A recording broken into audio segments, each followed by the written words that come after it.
Hello प्यारे बच्चों। तो अभी तक जो हमने सीखा है, लास्ट लेक्चर में हमने सीखा कुलाम्स लॉ, और उसके ऊपर हमने मल्टीपल चार्जेस की वजह से जो फोर्स होते हैं उसके लिए क्या करना है, ये सारी चीज़ें हमने अपने लास्ट लेक्चर में सीखा। ठीक है, आज हम लोग एक नया टॉपिक सीखेंगे जिसका नाम है electric field. Okay, so let's start electric field.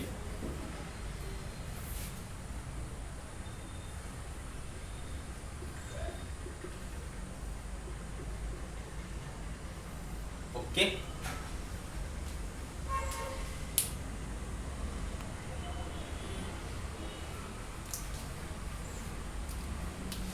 देखो बेटे, नेचर में जितने भी फोर्सेस हैं उसको हम दो कैटेगरी में बांट सकते हैं। ओके, जितने भी नेचर में फोर्सेस हैं उनको हम दो कैटेगरी में बांट सकते हैं। एक वो फोर्स है जो कि अप्लाई करने के लिए कांटेक्ट नीडेड होता है, कांटेक्ट की ज़रूरत होती है, और एक वो फोर्स है जिसको अप्लाई करने के लिए कांटेक्ट की ज़रूरत नहीं होती, वो दूर से ही काम कर लेता है। तो एक हुआ जो कि कांटेक्ट ज़रूरी है, और एक है जिसमें कांटेक्ट की ज़रूरत नहीं है ना। ऐसे फोर्सेस को हम क्या कहते हैं? Force at a distance. ठीक है, ये हमने कई बार डिस्कस किया है।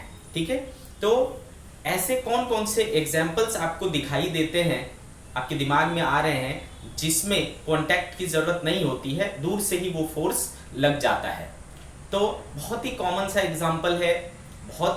एग्जाम्पल है मैग्नेट। ठीक है, एक मैग्नेट दूसरे मैग्नेट को क्या करता है? दूर से ही अट्रैक्ट कर लेता है या फिर रिपेल कर देता है। आ रही बात समझ में? दूर से ही अट्रैक्ट या रिपेल कर लेता है ना। इसके अलावा आपको कौन सा फोर्स दिखाई देता है बेटा?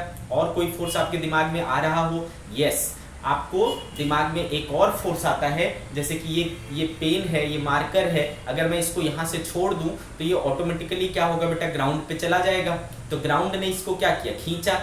ग्राउंड ने इसको अट्रैक्ट किया with the force gravitational force. तो जो ग्रेविटी लगा वो भी क्या हुआ? देखो, दूर से ही लग गया। ऐसा नहीं कि क्या बोलते हैं, ग्राउंड से एक कोई चीज़ निकल के आया और इसको पकड़ के लेके गया, ऐसा तो नहीं हुआ, ऑटोमेटिकली खींच लिया। तो वो भी क्या है? फोर्स एट अ डिस्टेंस है। और ऐसा ही फोर्स आपने चार्ज के बीच में देखा कि एक चार्ज दूसरे चार्ज को दूर से ही अट्रैक्ट या फिर रिपेल कर देता है। अगर सिमिलर रहा तो दूर से ही क्या होता है? रिपेल हो जाता है, और डिसिमिलर रहा तो दूर से ही अट्रैक्ट हो जाता है। ठीक है, तो ये ऐसे एग्जांपल्स हैं फोर्सेस के जिसमें फोर्स लगता है विदाउट एनी कांटेक्ट में आने की जरूरत नहीं है। ऐसे फोर्सेस को फोर्स एट अ डिस्टेंस कहते हैं। आ रही मेरी बात समझ में? लेकिन ये जितने भी फोर्सेस हैं जिसमें कांटेक्ट की जरूरत नहीं होती है, वहां पर एक चीज कॉमन होता है, और वो चीज है बेटा कि ऐसे हर एक फोर्स के पास एक फील्ड होती है। ठीक है, ऐसे हर एक फोर्स के पास एक फील्ड होता है। जैसे कि क्लास 11th में हमने ग्रेविटेशन पढ़ा था, वहां पर हमने देखा था ग्रेविटेशनल फील्ड, है ना। हर एक ऑब्जेक्ट का एक अपना रेंज होता है जहां तक वो क्या कर सकता है? फोर्स को अप्लाई कर सकता है। That range, that field is known as, है ना, अलग अलग चीजों के लिए। ग्रेविटी के केस में वो ग्रेविटेशनल फील्ड कहलाएगा।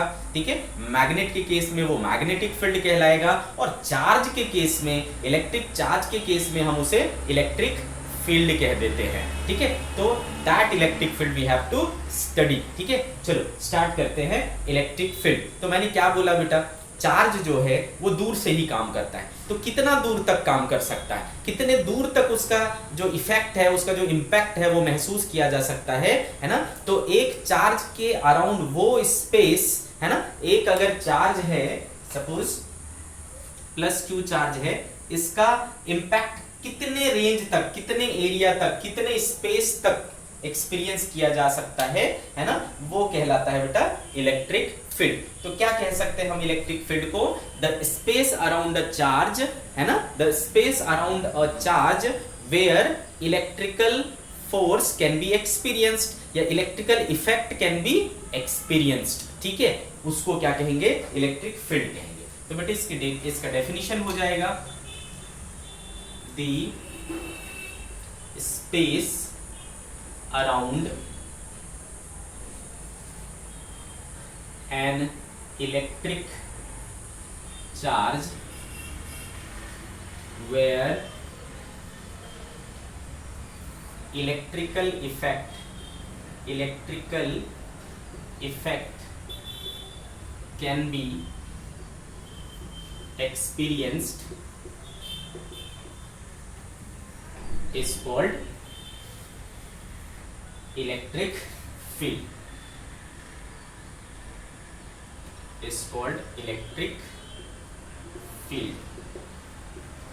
अंडरस्टूड?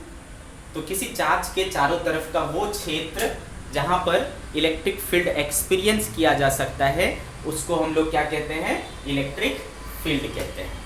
आगे बात समझ में। जो हमारा नेक्स्ट टॉपिक है वो कहलाता है बेटा इलेक्ट्रिक फील्ड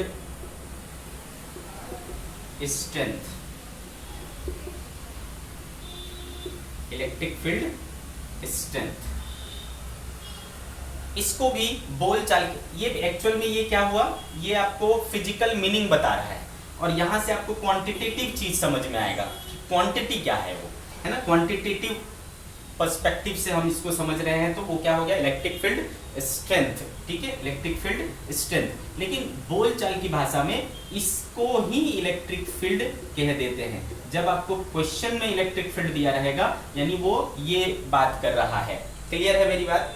तो इलेक्ट्रिक फील्ड या फील्ड स्ट्रेंथ या इलेक्ट्रिक फील्ड क्या होता है उसको हम समझेंगे। तो बेटा ऑब्वियस सी बात है, ये मान लो एक चार्ज है, ये हमारा सोर्स चार्ज है। बोला मैंने इसको, क्या बोला मैंने इसको? Source charge. क्या होता है सोर्स चार्ज? मतलब इसके कारण फील्ड है चारों तरफ, है ना? इसके कारण फील्ड है चारों तरफ। अब इसके फील्ड में अगर कोई दूसरा चार्ज एंटर कर जाए तो ऑब्वियसली उसके ऊपर ये क्या करेगा बेटा, है ना? सिमिलर है तो अट्रैक्ट करेगा, डिसिमिलर है तो रिपेल करेगा, कुछ तो इफेक्ट अपना ये शो करेगा उसके ऊपर। ठीक है, यानी वो फोर्स लगाएगा उसके ऊपर, चाहे अट्रैक्टिव चाहे रिपल्सिव। ठीक है, आ रही मेरी बात समझ में? तो वो कितनी ताकत के साथ उसको अट्रैक्ट या रिपेल करेगा, है ना? कितनी ताकत के साथ, कितनी इंटेंसिटी के साथ वो उसको अट्रैक्ट या रिपेल करेगा, that is called electric field strength. इसको और एक नाम से जानते हैं, इलेक्ट्रिक फील्ड इंटेंसिटी भी बोल सकते हैं इसको, इलेक्ट्रिक फील्ड इंटेंसिटी भी बोल सकते हैं, इलेक्ट्रिक फील्ड सिर्फ बोल सकते हैं, कुछ भी बोल सकते हैं। आ रही बात समझ में? तो वो कितनी फोर्स के साथ, कितनी ताकत के साथ, कितनी इंटेंसिटी के साथ उसके ऊपर फोर्स लगाएगा, that is electric field strength. तो ये कैसे समझ में आएगा बेटा? ये कैसे समझ में आएगा? तो हम क्या करते हैं, मान लो मुझे इस पॉइंट पर, ये एक पॉइंट है जहां पर मुझे क्या करना है, फील्ड पता करना है इसके कारण। ठीक है, तो लेट्स से कि ये डिस्टेंस है r। ठीक है बेटे, लेट्स से कि ये डिस्टेंस है r। इस r डिस्टेंस पर जो P पॉइंट है, यहां मुझे इसके कारण इलेक्ट्रिक फील्ड पता करना है। तो लेट्स से कि यहां पर हमने एक चार्ज रख दिया Q0। ठीक है बेटे, Q0 चार्ज रख दिया, तो ये इस पर क्या करेगा बेटा? फोर्स लगाएगा। हाँ, ये पॉजिटिव, वो भी पॉजिटिव, कैसा फोर्स लगाएगा बेटा? रिपल्सिव फोर्स लगाएगा। तो एक रिपल्सिव फोर्स लगा दिया, समझो कि F लगा दिया, है ना? कितना फोर्स लगा दिया बेटा? F फोर्स लगा दिया। ठीक है, तो बेटे ऑब्वियस सी बात है कि अगर ये छोटा चार्ज होगा तो अलग फोर्स लगेगा, ये बड़ा चार्ज होगा तो ये इस पे अलग फोर्स लगाएगा। क्यों? क्योंकि फोर्स का फॉर्मूला क्या है बेटा? Q0 अपॉन R स्क्वायर, है ना? तो सोर्स ये तो मेरा फिक्स है ना? अब यहाँ पर जो है, यहाँ पर हमें पता करना है, तो ये वाला चार्ज मैं अगर छोटा रखूंगा तो ये छोटा फोर्स लगेगा, बड़ा फोर्स, बड़ा चार्ज रहेगा तो बड़ा फोर्स लगेगा। ठीक है, आ रही बात समझ में? तो यहाँ पर हमें एग्जैक्टली नहीं पता चल रहा है कि इसका इम्पैक्ट यहाँ पे क्या हो रहा है। तो हम क्या करते हैं, एक यूनिफॉर्मिटी लाते हैं। यूनिफॉर्मिटी लाने का मतलब कि हम क्यों ना एक कूलाम चार्ज पर रख करके चेक कर ले, फिर अगले किसी पॉइंट पर एक कूलाम रख करके चेक कर ले, बाकी किसी पॉइंट पर एक कूलाम चार्ज करके रख के ले ले। तो हर जगह पर क्या है बेटा? चार्ज मेरा दोनों सेम है। तो अब हमें प्रैक्टिकली पता चलता रहेगा कि भाई हाँ, पर कूलाम यहाँ पर कितना इंपैक्ट हो रहा है पर कूलम, यहाँ कितना, 1 कूलम ले रहा है ना तो पर कूलम हो गया, 1 कूलम पर यहाँ पर कितना इंपैक्ट हो रहा है, यहाँ पे कितना इंपैक्ट हो रहा है, यहाँ कितना इंपैक्ट हो रहा है, ये आपको पता चलता रहेगा। तो आपको समझ में आएगा भाई उसी 1 कूलम पर यहाँ पर कितना फोर्स लगा रहा था, उसी 1 कूलम पर यहाँ पर कितना फोर्स लग रहा, उसी 1 कूलम पे यहाँ पे कितना फोर्स लग रहा। ठीक है, तो आपको समझ में आएगा भाई यहाँ पर जो फोर्स था वो थोड़ा वीक था, यहाँ पर थोड़ा स्ट्रॉन्ग है, यहाँ पर और स्ट्रॉन्ग है। जैसे जैसे आप पास जाते जाओगे वो स्ट्रॉन्ग होता जाएगा। मतलब क्या है कि उसकी इंटेंसिटी बढ़ती चली जाती है जैसे जैसे आप पास जाते हो, हाँ पास जाते हो। तो हम इलेक्ट्रिक फील्ड स्ट्रेंथ या इलेक्ट्रिक फील्ड इंटेंसिटी को कैसे डिफाइन करते हैं समझिए। तो इसका डेफिनेशन हो जाएगा बेटा, डेफिनेशन कैसे पता करते हैं कि इलेक्ट्रिक फील्ड की इंटेंसिटी क्या है। हमको 1 कूलम चार्ज पर फोर्स पता करना है, सिंपल सी बात। Force experienced by unit charge. अब ये यूनिट चार्ज जो +1 कूलम चार्ज जो हम ले रहे हैं, तो इसको हम क्या करने के लिए यूज कर रहे हैं बेटा, टेस्ट करने। इसका कोई मीनिंग नहीं है ना, चार्ज यहाँ पे कुछ भी हो सकता है, लेकिन हम टेस्ट करने के लिए है ना 1 कूलम यूज कर रहे हैं और पॉजिटिव यूज कर रहे हैं +1 कूलम।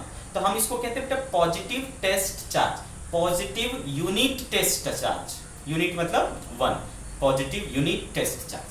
ठीक है, तो किसी पॉइंट पर यूनिट पॉजिटिव टेस्ट चार्ज जो फोर्स एक्सपीरियंस करेगा that is called electric field intensity या फिर इलेक्ट्रिक फील्ड स्ट्रेंथ या फिर इलेक्ट्रिक फील्ड। ठीक है, तो हम बोलेंगे बेटा द फोर्स experienced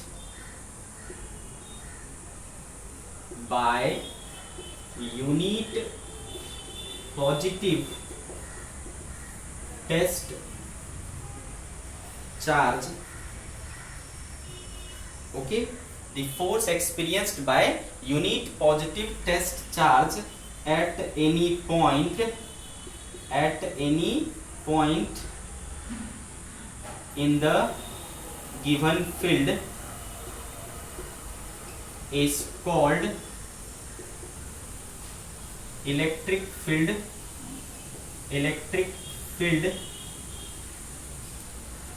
यहाँ के बाद यहाँ लिखना बेटा electric field intensity of the given field at that point. उस पॉइंट पर उस फील्ड की इंटेंसिटी क्या है, कैसे पता चलेगा। उस पॉइंट पर एक +1 कूलम चार्ज जो फोर्स एक्सपीरियंस करेगा उसी को हम इलेक्ट्रिक फील्ड स्ट्रेंथ या इलेक्ट्रिक फील्ड इंटेंसिटी कहेंगे। ठीक है, तो बहुत अच्छे से क्लियर हो रहा है कि force experienced by unit positive test charge, 1 coulomb charge के कारण जो फोर्स लग रहा होगा किसी पॉइंट पर, जैसे कि इस पॉइंट की बात कर रहे हैं, इस पॉइंट पर हमने जब +1 कूलम रखेंगे वो कितना फोर्स एक्सपीरियंस करेगा, वही है हमारा इलेक्ट्रिक फील्ड इंटेंसिटी। ठीक है, आ रही मेरी बात समझ में। तो बेटे अगर इस डेफिनेशन के रिस्पेक्ट में हम देखें तो हमने क्या देखा बेटा कि ये चार्ज सोर्स है और इसके कारण मुझे यहाँ पर फील्ड निकालना है, और हमने देखा कि यहाँ पर जब हमने Q0 चार्ज रखा था तो इस पर कितना फोर्स लग रहा था, F फोर्स लग रहा था। ठीक है, तो Q0 कूलम चार्ज पर कितना फोर्स लगा बेटा, F फोर्स लगा। तो बताओ 1 कूलम पे कितना लगेगा, ऑब्वियसली F/Q0 है ना बेटा। और अभी अभी हमने डिफाइन किया कि 1 कूलम चार्ज जो फोर्स एक्सपीरियंस करेगा उसी को हम क्या कहेंगे, इलेक्ट्रिक फील्ड इंटेंसिटी कहेंगे, और इलेक्ट्रिक फील्ड इंटेंसिटी को हम कैपिटल E से शो करते हैं। तो देयरफॉर E इक्वल टू क्या हो गया बेटा, F/Q0, F/Q0। आ रही बात समझ में, क्लियर है मेरी बात। तो इलेक्ट्रिक फील्ड का फॉर्मूला क्या होता है, F/Q0, अंडरस्टूड, F/Q0। Q0 क्या है बेटा, टेस्ट चार्ज है, ध्यान रहे Q0 क्या है, टेस्ट चार्ज है। 1 कूलम लोगे है ना, डेफिनेशन में हमने क्या बोला था, 1 कूलम, तो 1 फोर्स एक्सपीरियंस बाय 1 कूलम, तो 1 कूलम लोगे तो इक्वल टू फोर्स हो गया कि नहीं, और कोई दूसरा वैल्यू लोगे तो आपको ऐसे करना पड़ेगा, तभी तो पर कूलम आएगा। ठीक है, तो इलेक्ट्रिक फील्ड का फॉर्मूला होता है F/Q0। वेल अंडरस्टूड बेटे।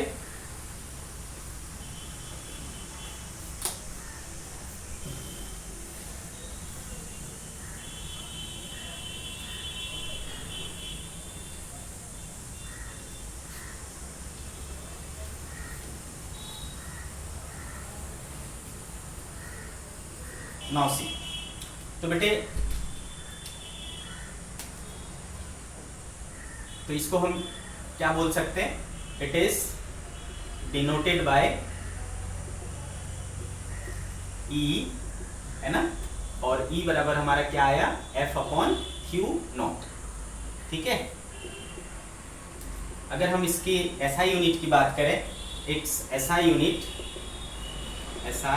यूनिट बता दो बेटा क्या हो जाएगा, फोर्स का क्या होता है न्यूटन, चार्ज का क्या होता है कूलम, तो क्या हो गया न्यूटन पर कूलम, ठीक है, न्यूटन पर कूलम इसका SI यूनिट होता है, ठीक है। और कैसी क्वांटिटी हो, इसका डायमेंशनल फार्मूला देख लेते हैं पहले। इट्स डायमेंशनल फार्मूला इज क्या हो जाएगा बेटा, फोर्स का क्या होता है mlt-2 और चार्ज का क्या होता है at, तो क्या हो गया देखो mlt-3a-1, ओके। a की जगह आप क्या लिख सकते हो, i भी लिख सकते हो, और mlt-3i-1, ठीक है, क्लियर है। a और i दोनों यूज होते हैं करंट के लिए, तो ऐसा आप लिख सकते हो, ठीक है। डायमेंशनल फॉर्मूला हो गया। कैसी क्वांटिटी है बेटा, it is a vector quantity, it is a vector quantity.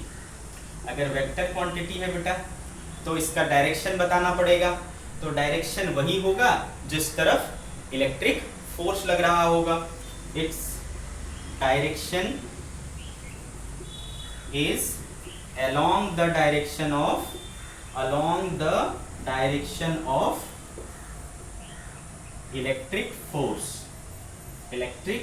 Force, जिधर फोर्स का डायरेक्शन होगा उधर ही। तो आपको क्या करना है बेटा, जिस भी पॉइंट पर फील्ड निकालना है अपनी मर्जी से क्या करना है ना, आर्बिट्ररीली एक +1 कूलम चार्ज रख देंगे। तो +1 कूलम चार्ज रख दोगे तो अब आपको आसानी से समझ में आएगा कि सोर्स चार्ज उसको अट्रैक्ट करेगा या रिपेल करेगा, ठीक है। रिपेल करेगा तो रिपल्सन के डायरेक्शन में फील्ड का डायरेक्शन होगा, और अगर अट्रैक्ट करेगा तो अट्रैक्शन के डायरेक्शन में फील्ड होगा। फॉर एग्जांपल अगर मैं बोलता हूं कि ये मेरा +Q सोर्स चार्ज है और यहाँ पर फील्ड निकालना है, तो अब यहाँ पर फील्ड निकालना है बेटा, तो मर्जी से अपना क्या रखेंगे +1 कूलम रख लेंगे।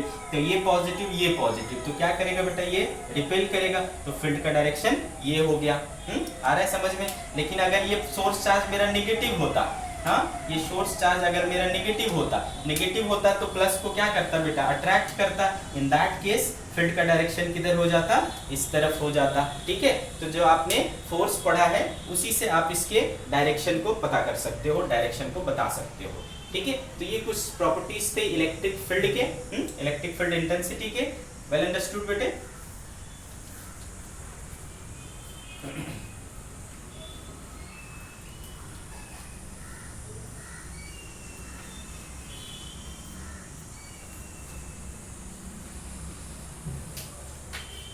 अब देखो बेटा, चार्ज का जो डिस्ट्रीब्यूशन होता है, चार्ज जो है वो मोटे मोटे तौर पर आप दो कैटेगरी में बांट सकते हो। एक को कह सकते हो पॉइंट चार्ज और एक को कह सकते हो डिस्ट्रीब्यूटेड चार्ज, ठीक है। तो अभी हम बात करने वाले हैं पॉइंट चार्ज के बारे में, कि अगर एक पॉइंट चार्ज है उसके कारण इलेक्ट्रिक फील्ड हमें निकालना है तो कैसे निकालेंगे, ठीक है। तो वी विल टॉक अबाउट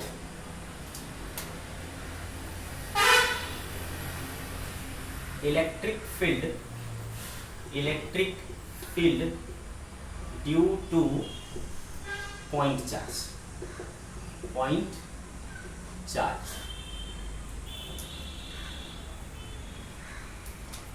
तो बेटे लेट्स से कि एक चार्ज है स्मॉल q, और इसके कारण हमें एक पॉइंट P पर जो कि r डिस्टेंस पर है, यहाँ पर मुझे फील्ड चाहिए, ठीक है। यहाँ पर मुझे फील्ड निकालना है, तो कैसे निकालेंगे बेटा, हाउ टू फाइंड दिस। तो आपको मैंने अभी अभी बताया है ना, क्या बताया बेटा, कि जहां पर आपको फील्ड निकालना है वहां पर मर्जी से क्या रख लो, +1 कूलम रख लो। तो यहाँ पर हमने +1 कूलम रख लिया। अब हमने क्या डेफिनेशन पढ़ा कि +1 कूलम चार्ज यानी यूनिट पॉजिटिव टेस्ट चार्ज के कारण जो के ऊपर जो फोर्स लगता है उसी को फील्ड कहते हैं। तो इसके ऊपर आप फोर्स निकाल लो, है ना। तो फोर्स का फॉर्मूला आपके पास क्या है बेटा, इलेक्ट्रिक फील्ड का फॉर्मूला, इलेक्ट्रिक फील्ड किसके बराबर, फोर्स के बराबर। किसके बीच, सोर्स चार्ज और 1 कूलम चार्ज के बीच में। तो बेटा फॉर्मूला हमारे पास है k q1 q2 upon r square. तो k q1 आपके पास q है और q2 आपके पास 1 है अपॉन r का स्क्वायर। तो देखो क्या फॉर्मूला है बेटा, k q by r square.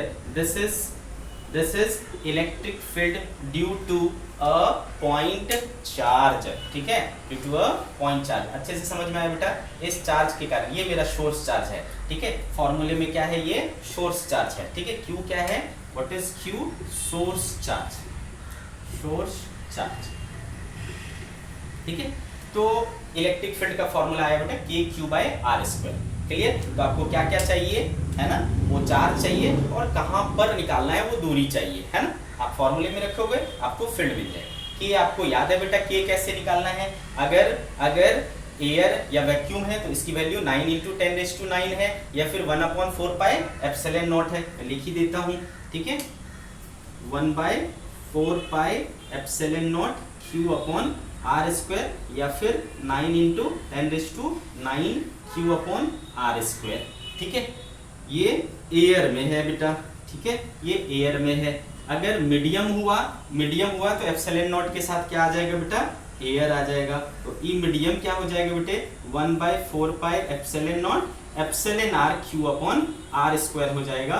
या फिर आप कह सकते हो e air upon epsilon r या फिर e air upon dielectric constant, है ना। ये ई आर को और क्या बोलते हैं बेटा, डाइलेक्ट्रिक कांस्टेंट भी कहते हैं, ठीक है।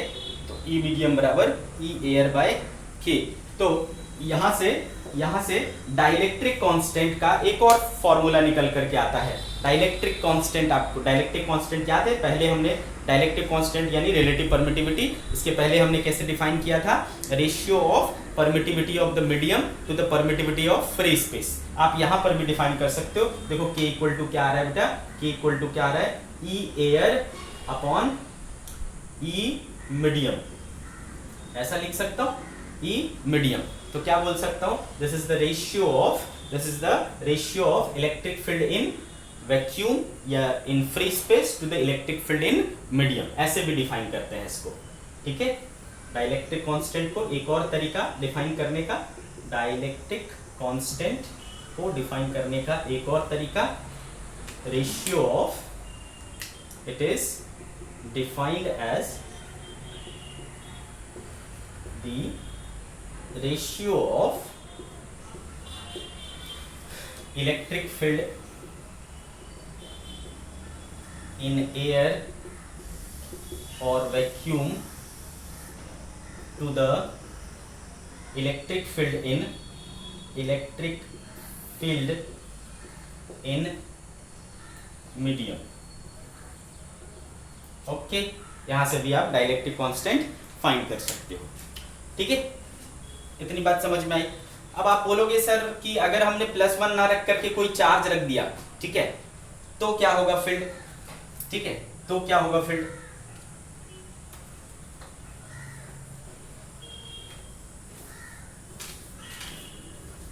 तो भी कोई बात नहीं बेटा, ठीक है। अगर मान लो मैं बोलता हूं कि यहां पर हमारा टेस्ट चार्ज क्या है, Q0 है, तो फिर कितना फोर्स लगेगा बेटा, F बराबर हो जाएगा k × Q upon r square. और फील्ड का आपने क्या फॉर्मूला देखा बेटा, फिर F अपॉन Q0, है ना, F अपॉन Q0। तो F देखो क्या आया, k Q0 upon r square upon Q0। ये Q0 वापस से कैंसिल हो जा रहा है बेटा, फिर भी क्या बच रहा है, देखो k Q by are square ही बच रहा है ना।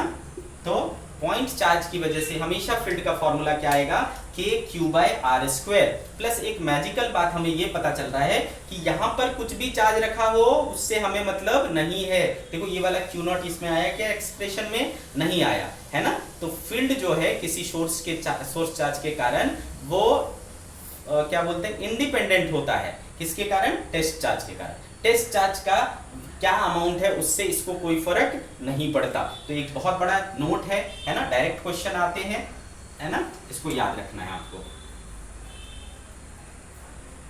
क्या बोलूं बेटा, electric field due to a source point charge is independent from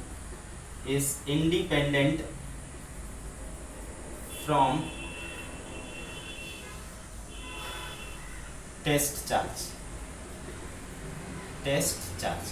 ठीक है, सोर्स चार्ज कौन, जिसके कारण फील्ड निकालना है। टेस्ट चार्ज कौन है ना, उस पॉइंट पर जिस जहां निकालना है वहां पर अगर आपने कोई चार्ज रखा है तो वो टेस्ट चार्ज है। उससे क्या होता है, इंडिपेंडेंट होता है, वो उस एक्सप्रेशन में आता ही नहीं है। ठीक है, तो ये हो गया आपका electric field due to point charge. I hope कि आपको ये चीज अच्छे से समझ में आया, क्योंकि आगे की चीजें तभी समझ में आएंगी जब ये अच्छे से समझ में आएगा। ठीक है, अगर आपको नहीं समझ में आया पॉज करो, दोबारा वापस जाओ, फिर से देखो, फिर आगे बढ़ो। ठीक है, तो ये रही बात बेटा electric field due to a point charge. अब हम बात करेंगे कि अगर एक चार्ज हुआ, उसके कारण हमें किसी पॉइंट पर फील्ड निकालना है। बहुत आसान है, सिंपल फॉर्मूला यूज करेंगे KQ/R², जो अभी हमने निकाला है ना, उससे हमें क्या हो जाएगा बेटा, फील्ड निकल जाएगा। लेकिन अगर एक से अधिक चार्जेज हों, यानी मल्टीपल चार्जेज हों, फिर क्या करेंगे। ठीक है, तो वापस से जैसा मैं बार बार बोलता हूं कि आपको जब भी परेशानी होती है, प्रिंसिपल ऑफ सुपरपोजिशन संकट मोचक की तरह आपके सामने आ जाता है। ठीक है, तो यहां पर भी आपको हेल्प करेगा कौन, प्रिंसिपल ऑफ सुपरपोजिशन। तो वापस से आपको प्रिंसिपल ऑफ सुपरपोजिशन यहां लगाना है अगर मल्टीपल चार्जेस आ जाएं तो। प्रिंसिपल ऑफ सुपरपोजिशन,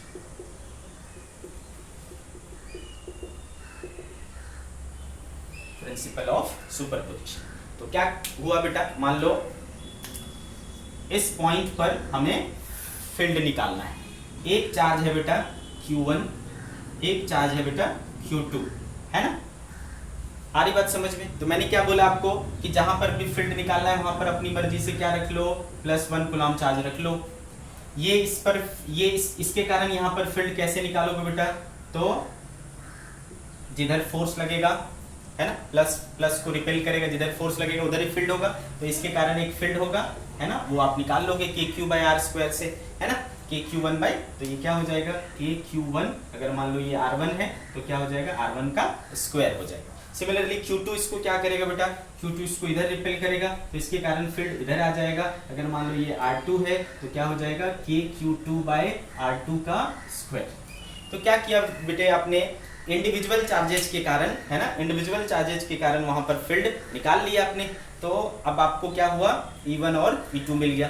अब जो E1 और E2 है वो क्या चीज है, फील्ड है, और फील्ड क्या है, वेक्टर क्वांटिटी है। और वेक्टर क्वांटिटी को आप कैसे ऐड करते हो, वेक्टरली ऐड करते हो, तो यू ऐड देम वेक्टरली। ठीक है, this is principal of superposition, कि आपको अगर टोटल फील्ड निकालना है मल्टीपल चार्जेस के कारण, तो आपको क्या करना है, वेक्टर सम करना है field due to individual charges. ठीक है,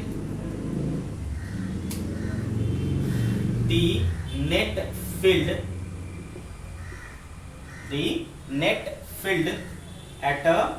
at any point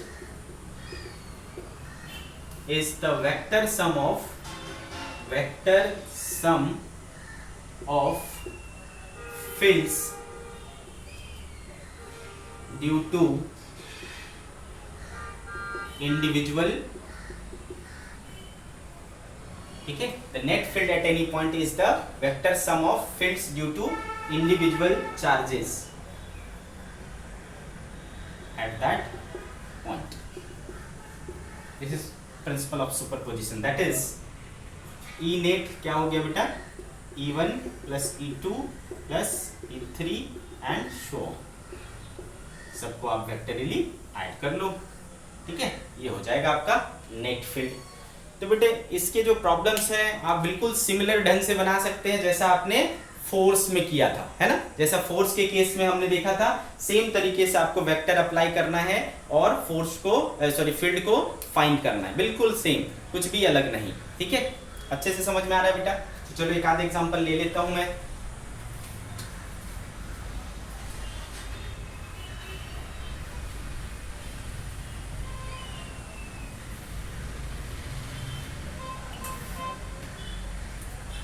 एग्जाम्पल,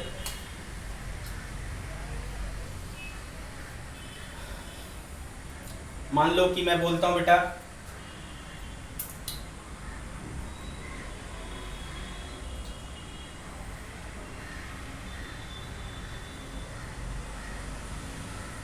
एक हमने स्क्वायर बना लिया, इस स्क्वायर की साइड लेंथ a है, यहाँ पर एक चार्ज रख दिया q, यहाँ पर एक चार्ज रख दिया -q, यहाँ पर एक चार्ज रख दिया q, ठीक है। और यहाँ पर मुझे क्या करना है, फील्ड निकालना है, यहाँ पर मुझे फील्ड निकालना है। हाउ टू डू दिस, ठीक है, क्वेश्चन समझ में आ गया बेटा। यहाँ पर हमने कुछ भी नहीं रखा है, तो क्या होगा देखो, तो बेटे ऑब्वियस सी बात है, आप सबको पता है ये डिस्टेंस ये डिस्टेंस ये डिस्टेंस सब सेम होते हैं, तो मैंने मान लिया r। तो बेटा इसके कारण यहाँ पर फील्ड कितना होगा, तो मैंने क्या बोला है, जहाँ भी फील्ड निकालना हो वहाँ +1 कूलम्ब चार्ज रख लो। तो ये पॉजिटिव क्या करेगा बेटा, रिपेल करेगा, तो इस तरफ आएगा, इसके कारण फील्ड है, इसके कारण फील्ड क्या आएगा, इस तरफ आएगा, ठीक है। कितना आएगा बेटा, kq/r²। सिमिलरली ये वाला चार्ज पॉजिटिव, ये वाला चार्ज पॉजिटिव, इसके कारण जो फील्ड होगा वो इस तरफ होगा बेटा, है ना। Q सेम है, R सेम है, फिर से ये भी फील्ड क्या होगा बेटा, सेम होगा। तो ये फील्ड और ये फील्ड एक दूसरे को क्या कर लेंगे, कैंसिल कर लेंगे बेटे, है ना। अब ये वाला चार्ज ये निगेटिव है, ये पॉजिटिव है, तो निगेटिव पॉजिटिव को क्या करेगा बेटा, अट्रैक्ट करेगा, तो इसके कारण जो फील्ड होगा वो इस तरफ आएगा, ठीक है। फॉर्मूला वही रहेगा बेटा, kq/r²। तो आप क्या देख रहे हैं, ये दोनों तो कैंसिल आउट हो गया बेटा, और ये अकेला बच गया, तो जो नेट फील्ड आएगा वो इसी डायरेक्शन में आएगा, और कितना आएगा, kq/r²। सो प्योर वेक्टर आपको यूज करना है जैसा आप पहले करते थे। अगर मान लो यहाँ पर भी चार्ज होता सपोज -q, अगर यहाँ पर भी चार्ज होता -q, तो फिर क्या होता बेटा, इसके कारण एक फील्ड और बनता इस तरफ, है ना, और ये भी कैंसिल हो जाते, और यहाँ पर क्या हो जाता, नेट फील्ड 0 हो जाता। तो जो मैंने एक बात आपको नोट करके उस पे बताया था फोर्स के केस में, कि अगर आइडेंटिकल सिस्टम हो, है ना, आइडेंटिकल सिमेट्रिक सिस्टम हो, है ना, आइडेंटिकल सिमेट्रिक सिस्टम हो, सारे चार्जेस देखो, ऐसा देखोगे तो जितना इधर है उतना इधर, सॉरी ऐसा देखोगे तो जितना इधर है उतना इधर है ना, इस तरीके से आपको सिमेट्रिक सिस्टम दिखेगा। तो जब ये ऐसा होगा तो उसके ज्योमेट्रिकल सेंटर पर नेट फील्ड क्या हो जाएगा, 0 हो जाएगा, ठीक है, नेट फील्ड क्या हो जाएगा, 0 हो जाएगा। तो इस तरीके का जो चीजें हैं वो आप डायरेक्टली यूज कर सकते हो उसमें, ठीक है। तो मल्टीपल चार्जेज की वजह से अगर आपको निकालना हो तो you can use Coulomb's law as well as principle of superposition, ठीक है। कि kq/r² कैसे आया था बेटा, पॉइंट चार्ज कूलम्ब्स लॉ से ही आया था। तो इसके ढेर एग्जांपल्स आपको मिल जाएंगे बुक में, आपको इसको सॉल्व करना है, ठीक है। क्लियर है मेरी बात। चलो अब हम बात करते हैं कि जो चार्ज का डिस्ट्रीब्यूशन है ना बेटे, चार्ज का जो डिस्ट्रीब्यूशन है, मैंने आपको एज ऑलरेडी बोला कि या तो पॉइंट चार्ज होगा या तो डिस्ट्रीब्यूटेड चार्ज होगा, है ना, पॉइंट चार्ज या डिस्ट्रीब्यूटेड चार्ज। पॉइंट चार्ज की वजह से हमने देख लिया कैसे फील्ड निकालना है, सिंगल रहा तो कैसे निकालना है, मल्टीपल रहा तो कैसे निकालना है, दोनों बातें हमने देख ली। अब हमें देखना है कि अगर चार्ज डिस्ट्रीब्यूटेड हो प्लस चार्ज का डिस्ट्रीब्यूशन हम कैसे कैसे कर सकते हैं। तो चार्ज का जो डिस्ट्रीब्यूशन है वो आप 3 तरीके से कर सकते हो, ठीक है।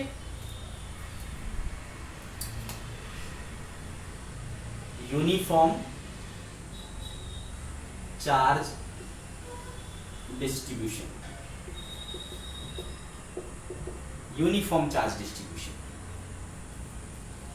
ठीक है। तो अगर आप यूनिफॉर्मली चार्ज को डिस्ट्रीब्यूट करोगे तो 3 तरीके से कर सकते हो बेटे। एक कहलाता है linear charge density, linear charge density, इसको हम लैम्डा से शो करते हैं, लीनियर चार्ज डेंसिटी, ठीक है। ओके, तो इसमें आप क्या करते हो, एक लाइन के ऊपर, है ना, एक लेंथ के ऊपर चार्ज को यूनिफॉर्मली डिस्ट्रीब्यूट कर देते हो। इस तरीके से जब आप लाइन पर डिस्ट्रीब्यूट करते हो उसको लीनियर चार्ज डिस्ट्रीब्यूशन कहते हैं। है ना। और लीनियर चार्ज डेंसिटी क्या होता है, लैम्डा, वो हो जाता है टोटल चार्ज, मतलब चार्ज पर यूनिट लेंथ, है ना। आप इसको dq/dl बोल सकते हो। लैम्डा कैसे डिफाइन होगा बेटा, dq/dl। क्लियर है, आ रही बात समझ में। अगर इसके यूनिट की बात करूं बेटा, चार्ज का क्या कूलम और लेंथ का क्या होता है मीटर, तो लैम्डा का क्या हो जाएगा बेटा, एसआई यूनिट, एसआई यूनिट हो जाएगा coulomb per metre. Okay, coulomb per metre scalar quantity है, ये स्केलर क्वांटिटी है।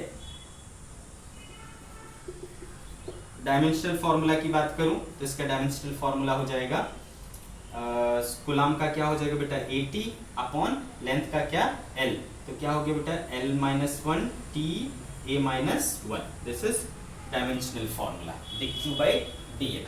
तो लैम्डा इक्वल्स टू क्या हो जाएगा, dq/dl। आगे मेरी बात समझ में।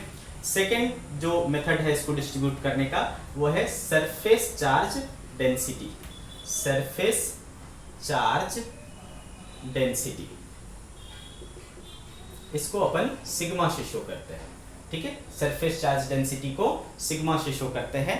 तो इसका क्या मीनिंग हुआ बेटा, अगर आपके पास एक सरफेस है, जैसे कि मान लो ये सरफेस है, आपने चार्ज को यूनिफॉर्मली इसके ऊपर डाल दिया, है ना, सरफेस के ऊपर डाल दिया, पूरे सरफेस के ऊपर, तो हम कहेंगे सरफेस चार्ज डिस्ट्रीब्यूशन, चार्ज का डिस्ट्रीब्यूशन सरफेस के ऊपर हुआ है, ठीक है। तो इसको जो डिफाइन किया जाता है सिग्मा को, चार्ज पर यूनिट एरिया, तो चार्ज मान लो dq है और एरिया मान लो dA है, ठीक है। तो ये हो जाएगा आपका sigma, surface charge distribution. Okay, dq/dA। तो इसका SI यूनिट क्या हो जाएगा बता दो मुझे, तो SI यूनिट इसका हो जाएगा बेटा चार्ज का कूलम, एरिया का मीटर स्क्वायर, तो कूलम मीटर स्क्वायर हो जाएगा। ये भी क्या है बेटा, स्केलर है, और इसका डायमेंशनल फॉर्मूला क्या हो जाएगा, है ना, कूलम का क्या होता है बेटा 80, और इसका क्या हो जाएगा L², तो डायमेंशनल फॉर्मूला इसका क्या हो जाएगा बेटे, L का पावर -2 और T का पावर T और A, ठीक है, L-2 TA। यहाँ पर मैंने गड़बड़ किया ना, A पर माइनस क्यों आएगा, ठीक है, तो L पावर -2 TA, ये हो जाएगा आपका सरफेस चार्ज डेंसिटी। तीसरा है बेटा वॉल्यूम चार्ज डेंसिटी, पूरे वॉल्यूम में अगर डिस्ट्रीब्यूटेड हो, ठीक है, वॉल्यूम चार्ज डिस्ट्रीब्यूशन।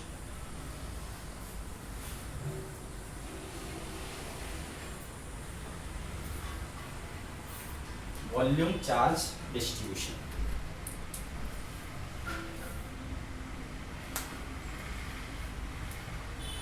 तीसरा वॉल्यूम चार्ज डेंसिटी, ठीक है। इसको हम रो से शो कर सकते हैं। अगर ऐसा रहा तो जैसे कि मान लो एक स्फेयर है ना, एक स्फेयर है, स्फेयर, और इस पूरे स्फेयर में आपने क्या किया है, चार्ज को यूनिफॉर्मली डिस्ट्रीब्यूट कर दिया है। ओके, तो ऐसे चार्ज डिस्ट्रीब्यूशन को आप क्या कहोगे, वॉल्यूम चार्ज डेंसिटी कहोगे। तो रो बराबर जो भी आपके पास चार्ज था उसको आपने क्या किया है, पूरे वॉल्यूम में डिस्ट्रीब्यूट किया है, तो dq/dv ऐसा हो जाएगा, है ना। इसके SI यूनिट की बात करूं बेटा, SI यूनिट तो coulomb upon metre cube, coulomb per metre cube हो गया। कैसी क्वांटिटी है, स्केलर है। डायमेंशनल फार्मूला क्या हो जाएगा, तो डायमेंशनल फार्मूला हो जाएगा, है ना बेटा, कूलम का 80 और L3, तो L-3 TA, ऐसा हो जाएगा डायमेंशनल फार्मूला। तो आपने देखा चार्ज का जो डिस्ट्रीब्यूशन है वो 3 तरीके से हो सकता है, लीनियर यानी लैम्डा यानी dq/dl, दूसरा सरफेस चार्ज डेंसिटी यानी सिग्मा यानी dq/dA, तीसरा वॉल्यूम चार्ज डिस्ट्रीब्यूशन यानी dq/dv। अंडरस्टूड। तो भैया अगर पॉइंट चार्ज था तो उसके लिए हमने फॉर्मूला पढ़ा कि भाई KQ/R² करना है, ठीक है, क्या यूज करना है, KQ/R² यूज करना है। बट अगर यूनिफॉर्मली डिस्ट्रीब्यूटेड है फिर क्या करें, तो इसके कारण हम सीखेंगे। तो now we will talk about electric field due to uniform charge distribution.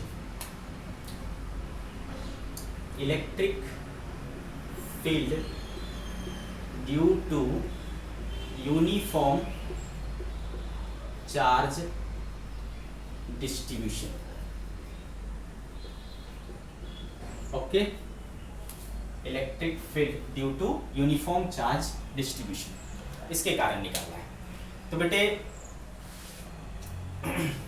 इसमें पहला केस ले लेते हैं, केस वन, ठीक है।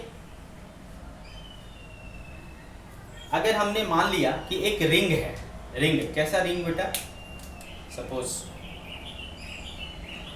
ये ले लिया मैंने, है ना, ये।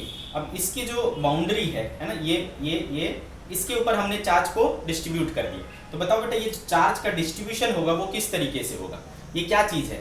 लाइन है ना, चार्ज कहाँ है? लाइन के ऊपर है ना, एक लाइन के ऊपर है, ठीक है। तो इस पे कैसा चार्ज डिस्ट्रीब्यूशन होगा? लीनियर चार्ज डिस्ट्रीब्यूशन होगा। तो हमें क्या करना है? इलेक्ट्रिक फील्ड पता करना है due to a uniformly charged ring, ठीक है। Electric field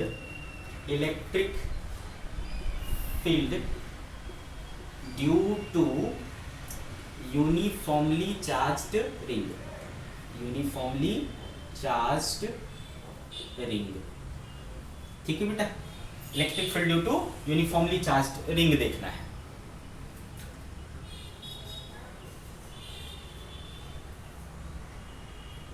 on its axis, position हमें क्या लेनी है? एक्सिस पर लेनी है। पोजीशन कहाँ लेनी है? एक्सिस पर लेनी है, ठीक। तो चलो करते हैं इसको। तो बेटे अगर मान लो मैंने बोला कि रिंग जो है हमारा वो इस तरीके से है, ठीक है। रिंग जो है हमारा वो इस तरीके से है और ये उसका सेंटर है। अगर मान लिया कि इसका जो रेडियस है वो कैपिटल R है और ये इसका एक्सिस है और इस एक्सिस पर एक पॉइंट P है जहां मुझे फील्ड निकालना है। तो सेंटर से उस पॉइंट तक की डिस्टेंस है ना, किसके सेंटर से? रिंग के सेंटर से उस पॉइंट तक का डिस्टेंस अगर हमने x ले लिया, ठीक है, वहां हमें फील्ड निकालना है। कैसे करें? चार्ज का डिस्ट्रीब्यूशन कैसा होगा बेटा? ऑब्वियसली है ना, लेंथ वाइज है तो क्या होगा? लैम्डा होगा, ठीक है। क्या होगा? लैम्डा होगा। मान लिया बेटा कि इस पर टोटल चार्ज कितनी है? Q है। मान लिया इस पर टोटल चार्ज कितनी है? Q है। Well understood. अब बेटे इसके कारण हमें यहाँ पर फील्ड निकालना है, अच्छी बात है। कैसे निकालेंगे? तो ध्यान से समझो कि सिचुएशन क्या है। रिंग ऐसा है, ये इसका सेंटर है और ये एक लाइन है, यहाँ पर मुझे निकालना है। तो देखो इसको ऐसा रखा है हमने और इसका सेंटर जो है वो बोर्ड पे आ रहा है, सेंटर बोर्ड पे आ रहा है। इसका मतलब इसका जो आधा हिस्सा है वो पीछे है और आधा हिस्सा क्या है? सामने है, ठीक है। ये ऐसा है, आधा बोर्ड के बाहर आधा बोर्ड के अंदर, और सेंटर कहाँ है? इस पर है, ठीक है। ओके, तो समझ में आ रहा है आपको? अब देखो बेटा कैसे करें। तो बेटा यहां पर हम क्या करते हैं, एक छोटा सा मान लो टुकड़ा काट लेते हैं, मतलब एलिमेंट काट लेते हैं। इस एलिमेंट पर बहुत छोटा सा चार्ज है, समझो dq, ठीक है। तो अगर याद करो, मैंने पहले भी कई बार यूज किया है, हम जब रोटेशनल पढ़ते थे, हम जब सेंटर ऑफ मास निकालते थे, हम जब मोमेंट ऑफ इनर्शिया निकालते थे, हम जब ग्रेविटेशन पढ़ते थे, तो वहां पर बार बार अपन क्या करते थे? एलिमेंट काटा करते थे, है ना। तो हमने क्या बोला था बेटा, जब आप एलिमेंट काटते हो, एक इनफाइनेटेसिमली स्मॉल एलिमेंट काटते हो, तो that is approximately equal to a point charge. वो पॉइंट के जैसा ही बिहेव करता है। तो ये छोटा सा जो चार्ज है, जो छोटा सा टुकड़ा है, वो पॉइंट की तरह ही काम कर रहा है। और अगर वो पॉइंट की तरह काम कर रहा है तो पॉइंट चार्ज की वजह से फील्ड निकालना तो हमें आता है। यस और नो? यस आता है, ठीक है। तो चलो बेटे मान लेते हैं कहाँ निकालना है इस चार्ज के कारण? यहाँ निकालना है। तो बेटा ये स्ट्रेट डिस्टेंस चाहिए हमें, ये स्ट्रेट डिस्टेंस चाहिए, इसको हमने बोल लिया r। तो इस स्ट्रेट डिस्टेंस से, अच्छा अब हमने क्या बोला बेटा, जहां आपको फील्ड निकालना हो वहां अपनी मर्जी से क्या ले लो? +1 ले लो।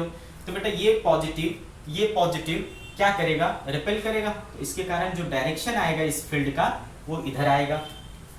अब ये चूंकि छोटे से चार्ज की वजह से वहां पर फील्ड निकल रहा है, तो वो फील्ड भी क्या होगा बेटा, बहुत छोटा, इसलिए इसका नाम रख दिया DE। ओके, तो D कितना हो जाएगा बेटा, तो फॉर्मूला क्या है, KQ/R², ये फॉर्मूला है आपका पॉइंट चार्ज की वजह से। तो आपका पॉइंट चार्ज कितना है, DQ है, तो इसके बदले क्या लिख लेंगे, DQ लिख लेंगे। तो KdQ/R² हो गया आपका, इसके कारण वहां पर फील्ड। बहुत अच्छी बात है।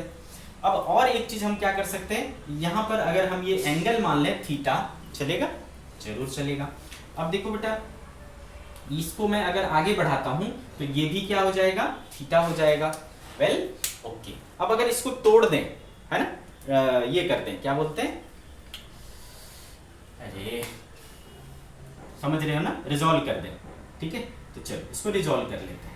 इस तरफ क्या आ जाएगा बेटा, D cos theta, DE cos theta, और इधर क्या आ जाएगा बेटा, DE sin थीटा। अब देखो बेटा, ये जो है वो किधर है, x एक्सिस के अलोंग है, this is along x axis, और this is along y axis, ठीक है, this is along y axis. Understood. तो बेटे अपन क्या करेंगे, ये जो आएगा है ना, ये जो आएगा वो electric field along x axis है, यानी एक्सिस के अलोंग है, और ये उसके परपेंडिकुलर यानी y एक्सिस का लोग। तो ऐसा बारी बारी से हम निकालेंगे, ठीक है। तो इलेक्ट्रिक फील्ड अलोंग एक्सिस निकाल रहा हूं पहले, इलेक्ट्रिक फील्ड अलोंग एक्सिस, तो क्या हो जाएगा बेटा, देखो उस तरफ कितना है, DE cos थीटा था, DE cos थीटा था, तो उसको क्या करना पड़ेगा बेटा, हमें इंटीग्रेट करना पड़ेगा, तब जाकर के क्या आएगा, टोटल आएगा अलोंग एक्सिस, है ना, अलोंग एक्सिस कितना आ जाएगा, integration of DE cos theta. Well कैसे करें आप, तो इंटीग्रेशन D की वैल्यू देखो क्या था, K into DQ/R² into cos theta, into cos theta. तो बेटे K DQ और K cos थीटा और R², ये सारी चीजें क्या है, कांस्टेंट है। देखो बेटा, इस रिंग पे कहीं भी जाओ, है ना, ये थीटा नहीं चेंज होगा, होगा क्या थीटा चेंज, नहीं, थीटा चेंज नहीं होगा। ओके वेल, और क्या बेटा, K तो कांस्टेंट ही है, और R भी देखो, क्योंकि ये R और ये X हर जगह पर क्या है, सेम ही है, तो ये क्या रहेगा, सेम ही रहेगा। तो ये सारी चीजें क्या है, कांस्टेंट है। इंटीग्रेट आप किसको करोगे, ओनली DQ को। जब आप DQ को इंटीग्रेट करोगे तो बेसिकली DQ को इंटीग्रेट करना मतलब सम करना, तो बेटे इस पूरे रिंग का चार्ज अगर ले लोगे तो टोटल चार्ज हो गया, और टोटल चार्ज कितना दिया है, कैपिटल Q, तो इसका समीशन का जो वैल्यू है यानी इंटीग्रेशन का जो वैल्यू है वो Q हो जाएगा। तो ये क्या आ गया बेटा, KQ cos theta upon R² हो गया, है ना, KQ cos theta upon R² हो गया। अब K की वैल्यू क्या है बेटा, 1/4πε0 Q, और cos थीटा की वैल्यू क्या है भाई, तो cos थीटा निकाल सकते हैं बेस अपॉन हाइपोटेनियस, तो x अपॉन पहले से R² था और एक R आ गया, तो क्या आ गया बेटा, QX upon 4πε0 R³।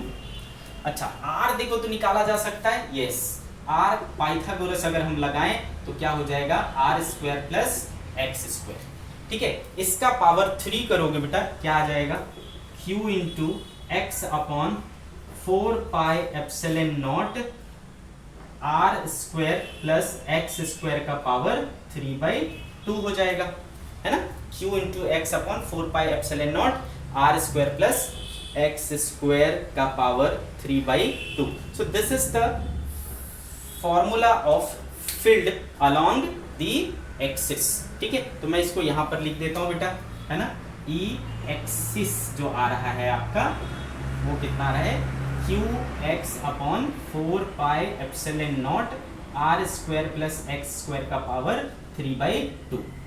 Important result. देखो बेटा, अगर आपको इसको सॉल्व करने का तरीका अच्छे से समझ में आया, बहुत अच्छी बात है, बहुत ही ज़्यादा अच्छी बात है, और अगर नहीं भी समझ में आया, नहीं पकड़ पा रहे हो, तो भी कुछ डरने की बात नहीं है, दिस एक्सप्रेशन इज इंपॉर्टेंट, ठीक है, ये एक्सप्रेशन आपके लिए काम का है, ठीक है, प्रॉब्लम्स इसके ऊपर बनेंगे। तो ये आपको समझ में आना चाहिए कि कैपिटल क्यू क्या है, उस रिंग के ऊपर टोटल चार्ज है, एक्स क्या है, उस सेंटर से उस पॉइंट तक की दूरी है, ठीक है बेटा, आर क्या है, रेडियस ऑफ द रिंग है, और एक्स क्या है, अगेन सेंटर से उस पॉइंट तक की दूरी है, बस इतना आपको रखना है, समझ गए। तो ये आया बेटा अलोंग एक्सिस। अब ये वाला देखें y के अलोंग क्या हो रहा है ना, y के अलोंग क्या हो रहा है उसको देखते हैं।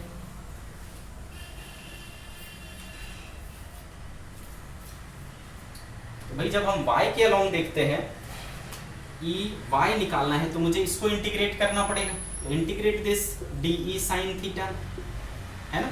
तो अगेन बेटा d क्या चीज था, k into d q upon r square sine theta, ठीक है, साइन थीटा।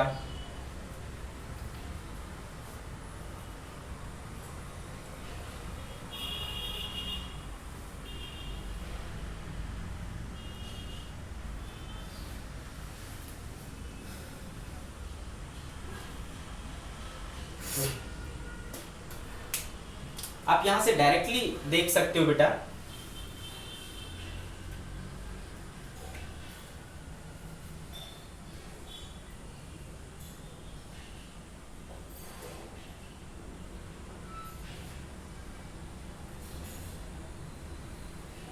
ठीक है, एक चीज आप डायरेक्टली देख पा रहे हो यहाँ पे कि जब मैंने ये वाला पॉइंट लिया है तो इसका डायरेक्शन देखो इधर आया है।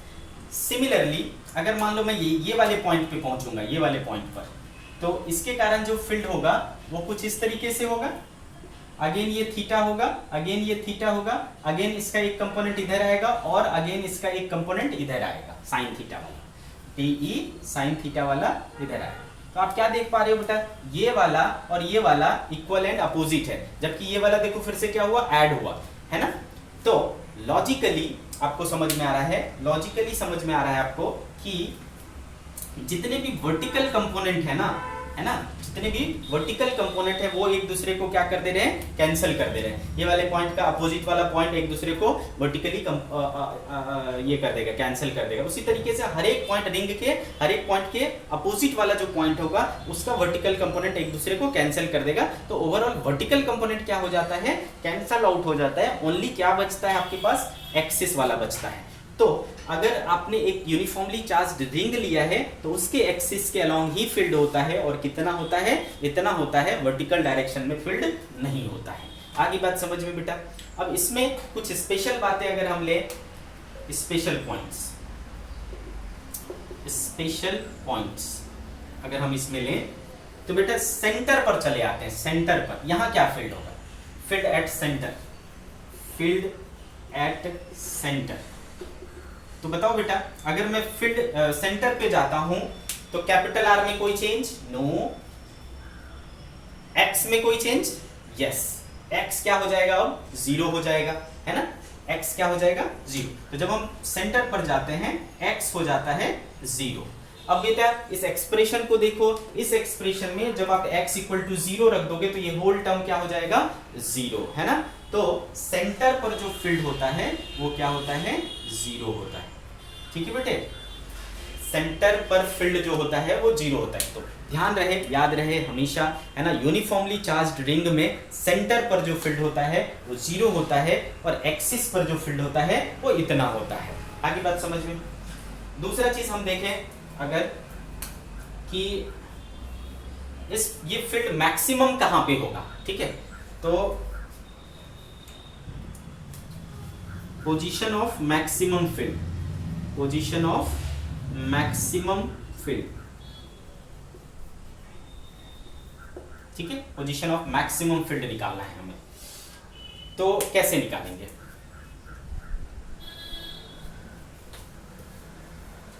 तो बेटे अगर आपको याद हो क्लास 11th का टॉपिक हमने मैक्सिमम मिनिमा निकालना सिखाया था, और कई जगहों पर हमने मैक्सिमम मिनिमा का यूज पढ़ा है ना, कई जगह पर। तो उसको यूज करो बेटा। यहाँ पर मैक्सिमम निकालने के लिए क्या करते थे, तो मैक्सिमम निकालने के लिए एक बार डिफरेंशिएट करते थे और उसको इक्वल टू जीरो करते थे। तो बेटा एक्स के साथ देखो, सिंस E इक्वल टू क्या है देखो, Q x upon 4πε0 R square power plus x square का पावर 3/2 है। तो ये किसके साथ वेरी कर रहा है बेटा, एक्स के साथ वेरी कर रहा है, तो देयरफॉर इसको एक्स के साथ एक बार डिफरेंशिएट करने का। क्या क्या चीजें कांस्टेंट दिख रहा है बेटा, q अपॉन 4πε0 कांस्टेंट चीज है, और x upon r square plus x square का पावर 3/2 ये वेरिएबल टर्म है।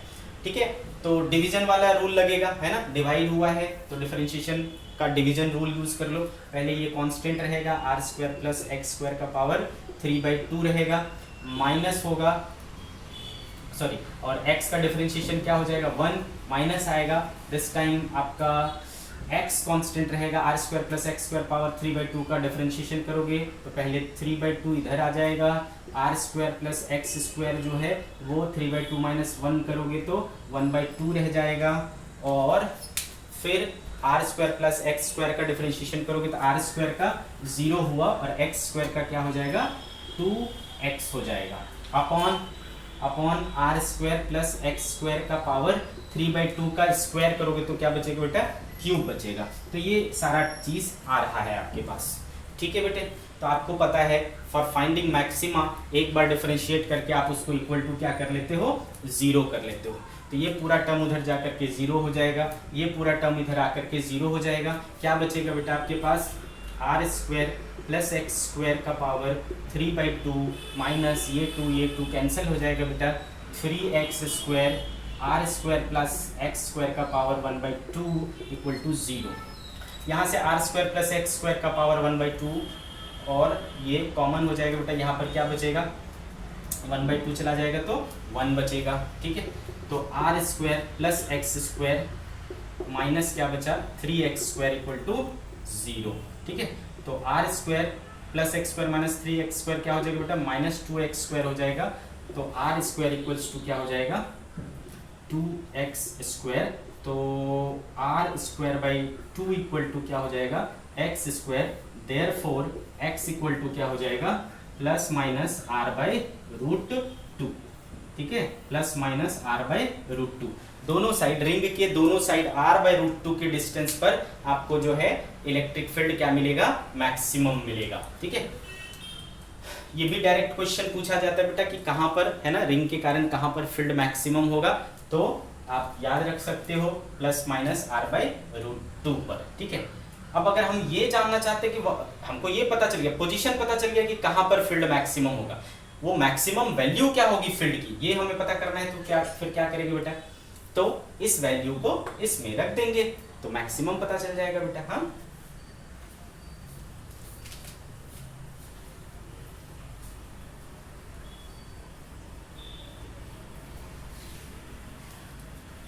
चल, अगर हमने इसमें रख दिया x equals to r by root 2, at x equals to r by root 2, ये क्या हो जाएगा बेटा, मैक्स हो जाएगा, तो q इंटू एक्स की जगह R by root 2 4πε0 R square plus x square क्या हो जाएगा बेटा, आर स्क्वायर बाई 2 का पावर 3/2। ठीक है, तो q into are upon root 2 4πε0, ये क्या हो गया बेटा, 3r स्क्वायर बाई 2 का पावर 3/2, तो q into R root 2 into q into R root 2 into 4πε0, इसका मतलब क्या हुआ बेटा, आर स्क्वायर, इसको मैं आर स्क्वायर का पावर क्या लिख सकता हूँ, 3/2, सॉरी, आर स्क्वायर का पावर 3/2, और इसको क्या लिख सकता हूँ बेटा मैं, क्यूबिक रूट 2 3/2 इंटू 3/2 इंटू 3/2 ऐसा लिख सकता हूँ। तो बेटे देखो क्या हो गया, ये 2 और ये 2 कैंसिल हो गया, है ना, इनमें से 3/2 में से 3/2 बाहर आ गया, तो q into are upon root 2 into 4πε0 क्या बच गया बेटा, आर क्यूब बच गया, 3/2 बाहर आ गया और एक रूट 3/2 अंदर रह गया, तो ये √2 और ये √2 कैंसिल हो जाएगा, ठीक है, और ये 2 से ये 2 कैंसिल हो जाएगा, क्या बचा बेटा, और एक r कैंसिल हो जाएगा, तो q अपॉन 3 2 जा 6√3 pi epsilon naught r square.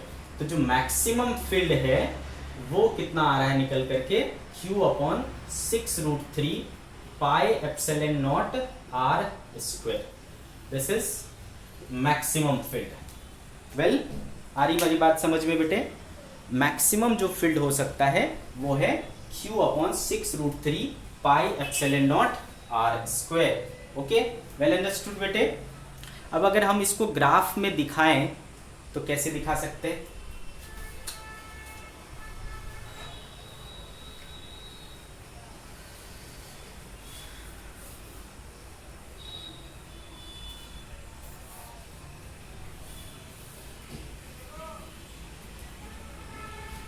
ठीक है, तो लेट्स से कि ये रिंग है अपना,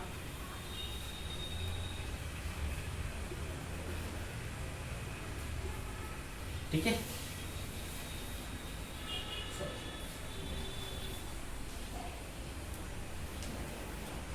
ओके।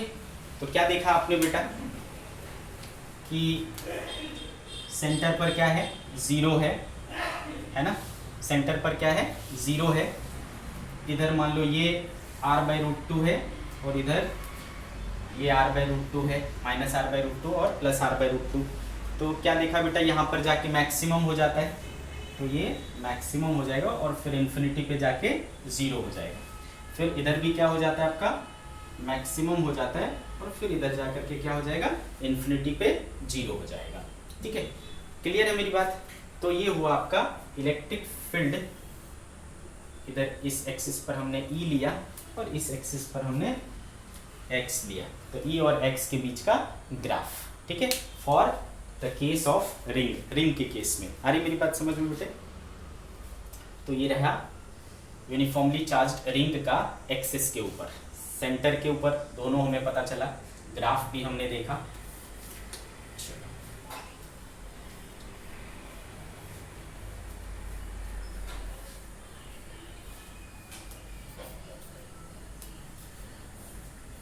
नाउ सी, अगर मान लो कि हमारा जो रिंग है ना, जैसे कि हमने अभी देखा, since electric field due to uniformly charged ring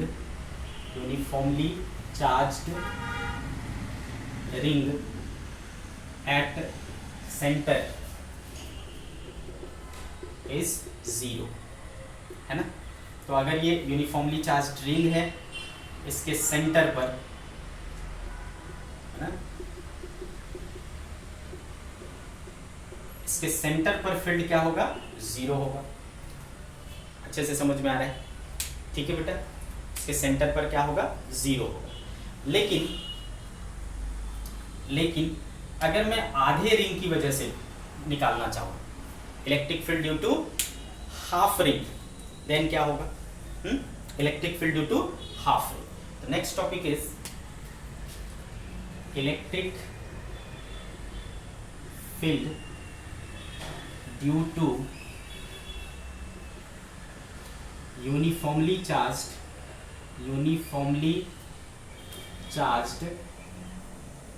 semi circular ring. इसको क्या कह सकते हैं, सेमी सर्कुलर रिंग। ठीक है बेटे, सेमी सर्कुलर रिंग। तो बेटा ये हमने बना लिया सेमी सर्कुलर रिंग। ये हो गया हमारा x एक्सिस, ये हो गया हमारा y एक्सिस। वेल, अब बेटा देखो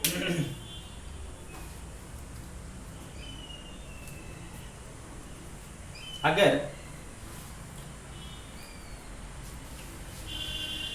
ये जो सेमी सर्कुलर रिंग है ना, तो इतना ही पार्ट है ना चार्ज वाला, ये पार्ट है चार्ज कहाँ पे रखा हुआ है, ऐसे रखा हुआ है, रिंग के ऊपर रखा हुआ है, इस तरीके से,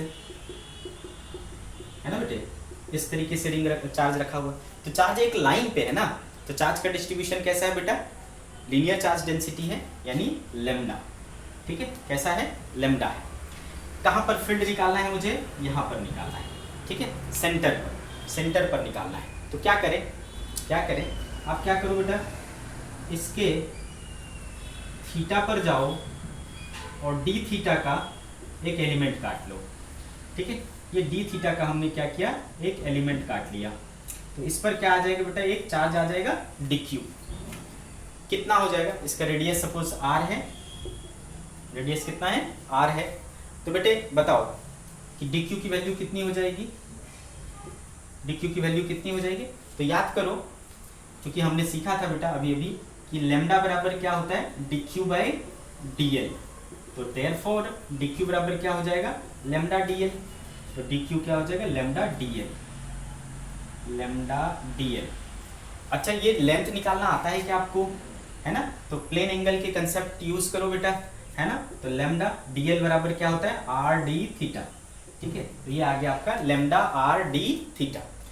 फिर मैंने क्या बोला आपको कि जो एक एलिमेंट जब भी आप काटते हो तो वो एक पॉइंट की तरह होता है, और अगर वो पॉइंट की तरह होता है तो ये पॉइंट चार्ज हो गया। इस पॉइंट की वजह से यहाँ मुझे निकालना है फील्ड। तो जहाँ मुझे फील्ड निकालना है वहाँ +1 रख देते हैं। +1 को प्लस क्या करेगा बेटा, रिपेल करेगा। तो इसका फील्ड जो है वो किधर आएगा, इस तरफ आएगा। अगर ये थीटा है तो ये भी क्या आएगा बेटा, थीटा आएगा। अगर मैं इसको डी ई बोलूँ, क्यों बोला डी ई, क्योंकि एक छोटा सा चार्ज की वजह से निकाल रहे हैं तो छोटा सा ही फील्ड आएगा। इस छोटे से फील्ड को आप क्या कर सकते हो, आप इसको ब्रेक कर सकते हो।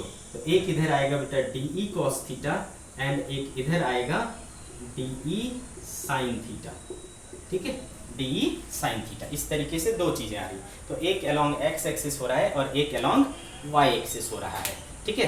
तो आपको क्या करना पड़ेगा, अलोंग एक्स एक्सिस देखना है तो एक्स एक्सिस को इंटीग्रेट करो, अलोंग वाई एक्सिस देखना है तो वाई एक्सिस को इंटीग्रेट करो। क्लियर। तो चलो, अगर मैं इसके एक्स कंपोनेंट की बात करूं, तो क्या हो जाएगा बेटा, ई एक्स इक्वल टू हो जाएगा integration of D E cos theta. तो इंटीग्रेशन, अच्छा इंटीग्रेशन कहाँ से कहाँ तक करोगे बेटा, देखो कहाँ, ये रेफरेंस है तो यहाँ से लेकर के इस पॉइंट से लेकर के इस पॉइंट तक करोगे, है ना। तो यहाँ पर एंगल क्या है, 0। जब यहाँ पूरा घूम के आ जाओगे तो क्या हो जाएगा 180 डिग्री, यानी पाई तक घूमना है। तो 0 से पाई घूमना है आपको, 0 से पाई घूमना है। तो और डी आपका कितना होगा बेटा, डी क्या होता है, तो जैसा मैंने आपको बोला बेटा कि ये इस एलिमेंट की वजह से है, और एलिमेंट यानी पॉइंट यानी पॉइंट का फॉर्मूला क्या था, पॉइंट चार्ज की वजह से के क्यू बाय आर स्क्वायर, और क्यू कितना है, डी क्यू है, तो के डी क्यू बाय, और दूरी क्या है, आर है, तो आर का स्क्वायर, ठीक है। तो के बाय आर स्क्वायर, और डी क्यू कितना आया बेटा आपका, लेमडा आर डी थीटा। तो क्या हो गया देखो, ये आर और ये आर कैंसिल हो जाएगा, के lambda by are d theta. तो इसके बदले हम लिख सकते हैं के लेमडा बाय आर, और ये कॉस थीटा और ये डी थीटा। इसको आपको इंटीग्रेट करना पड़ेगा। तो के और लेमडा और आर कांस्टेंट है, इंटीग्रेशन आप कॉस थीटा का करेंगे डी थीटा के साथ, लिमिट रहेगा 0 से पाई, ठीक है। तो k lambda by r cos theta का क्या हो जाएगा बेटा, साइन थीटा, हाँ साइन थीटा हो जाएगा। अच्छा, इसको एक और चीज कर सकते हो आप,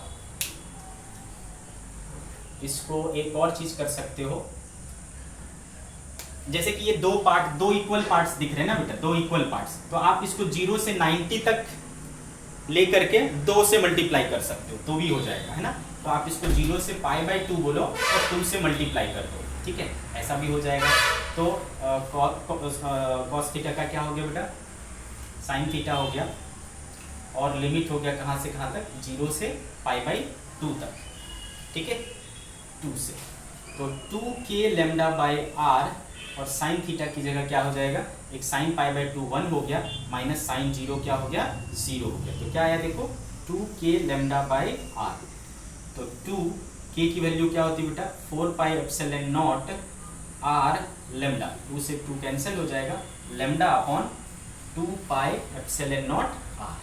ठीक है, तो इस कंडीशन में क्या किया मैंने, कुछ तो गड़बड़ हुआ।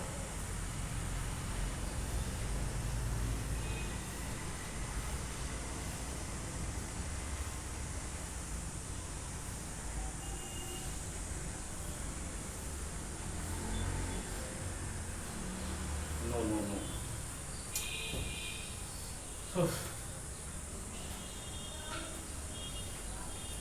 सॉरी, 0 से पाई तक था ना। हाँ, तो k lambda by r integration cos theta d theta 0 से पाई, तो के लैम्डा बाय आर इसका क्या हो गया, साइन थीटा 0 से पाई। तो बेटा k lambda by r sine pi की वैल्यू होती है 0 और साइन 0 की वैल्यू भी क्या होती है 0, तो ये पूरा का पूरा क्या हो जाएगा 0। तो एक्स एक्सिस के अलोंग देखो क्या आ रहा है 0 आ रहा है, मतलब इस एक्सिस पर कुछ भी नहीं होगा।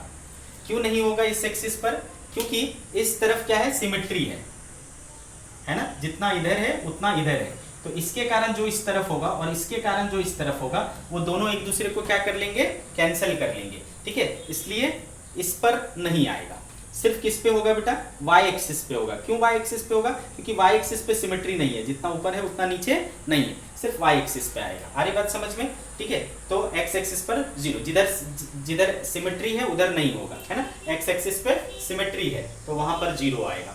हाँ, अब y एक्सिस पर देखो, y एक्सिस पे देखें हम, तो ई वाई के लिए क्या करना पड़ेगा आपको, ई वाई के लिए आपको करना पड़ेगा डी साइन थीटा, है ना, इस तरफ क्या लग रहा है डी साइन थीटा लग रहा है, तो इंटीग्रेशन किसका कर लोगे आप, डी ई साइन थीटा। तो अभी अभी आपने देखा था इसका क्या आया था, डी का k lambda by r sine theta d theta.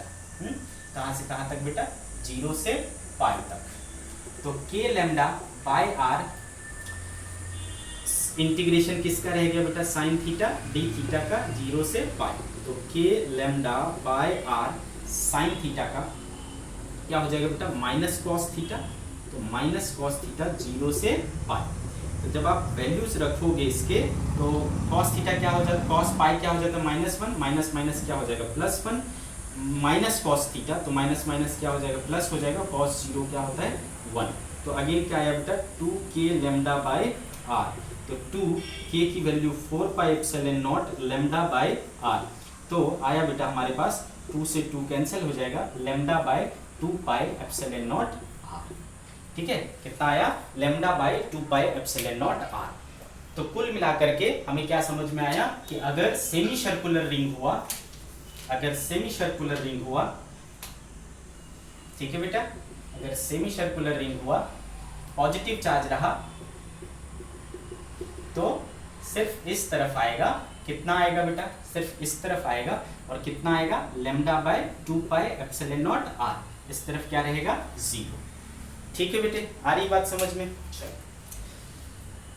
तो ये हो गया electric field due to uniformly charged semi circular ring.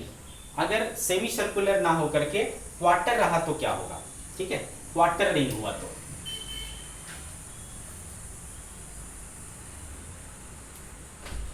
Electric field due to uniformly charged quarter ring, electric field due to uniformly charged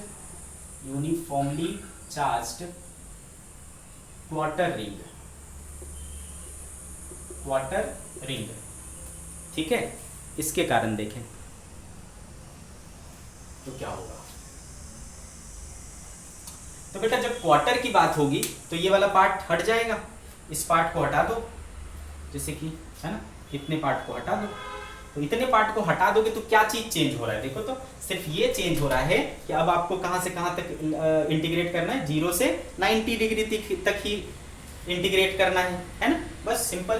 तो अब देखो ई x क्या हो जाएगा बेटा, ई एक्स एक्स एक्सिस पर क्या लग रहा है, डी कॉस थीटा लग रहा है, इस तरफ डी कॉस थीटा, तो integration D E cos theta करना पड़ेगा, कहां से कहां तक, 0 से पाई बाई 2 तक। ठीक है, तो डी की वैल्यू क्या आया था आपके पास, k lambda by r d theta और कॉस थीटा। तो यानी क्या हो गया, cos theta d theta, k lambda by r cos theta d theta 0 से पाई बाई 2।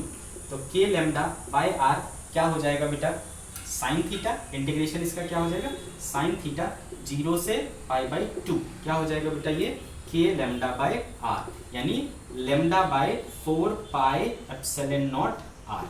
ये आया आपका ई एक्स। ठीक है बेटा, ई एक्स। ओके, सिमिलरली आप y के लिए निकाल लोगे। सिमिलरली y के लिए, तो y के लिए किसको इंटीग्रेट करोगे बेटा, d साइन थीटा को, कहां से कहां तक, 0 से पाई बाई 2 को। तो ये हो गया आपका। अब देखो इसके लिए 0 से पाई बाई 2 के लेमडा बाई आर क्या हो जाएगा, sine theta d theta. Again k lambda by r, ये क्या है बेटा, y है, k lambda by r integration sine theta d theta 0 से पाई बाई 2 क्या हो जाएगा बेटा, k lambda by r integration sine theta का क्या हो गया बेटा, माइनस कॉस थीटा हो गया 0 से पाई बाई 2। तो k lambda by r minus cos pi by 2 क्या हो जाएगा, 0, माइनस माइनस प्लस कॉस 0 क्या हो जाता है, 1। तो क्या बचा, के लेमडा बाई आर यानी lambda by 4 pi epsilon naught r, k की वैल्यू रखने के बाद। तो देखो ये आया, इसमें क्या आया, देखो ई एक्स भी वही आया, ई वाई भी वही आया। ठीक है, डायरेक्शन क्या है, तो क्वार्टर रिंग के केस में आपने क्या देखा बेटा, क्वार्टर रिंग का अगर मैं कंक्लूजन करूं तो वो ये हुआ कि अगर रिंग आपका कुछ इस तरीके से है क्वार्टर रिंग, तो और इस पर पॉजिटिव चार्ज है, ठीक है, तो दोनों चीज क्या होगा बेटा, अवे होगा, है ना, ये वाला इधर होगा, ये वाला इधर होगा। ठीक है, ये कितना होगा, ये भी lambda by 4 pi epsilon naught r होगा, और ये भी क्या होगा, lambda by 4 pi epsilon naught r. अगर नेट निकालना होगा तो इन दोनों का वेक्टर सम कर लोगे, है ना, क्वार्टर रिंग की बात होगी, है ना। जब ये पूरा रिंग होता है बेटा, जब पूरा रिंग होता है तो क्यों बदल जाता है, तो मतलब पूरा सेमी सर्कुलर होता है तो क्या होता है, देखो तो अगेन क्या होगा, इसकी वजह से, इस वाले रिंग की वजह से एक इधर आएगा lambda by 4 pi epsilon naught r, और एक इधर आएगा lambda by 4 pi epsilon naught r. इसलिए ये वाला और ये वाला कैंसिल हो जाता है, और ये दोनों जुड़ करके lambda by 2 pi epsilon naught r सिर्फ बच जाता है सेमी सर्कुलर रिंग के केस में। आ रही मेरी बात समझ में। तो ये हमने रिंग को पूरी तरीके से अच्छे से कंप्लीट कर लिया। ओके बेटे, थैंक यू।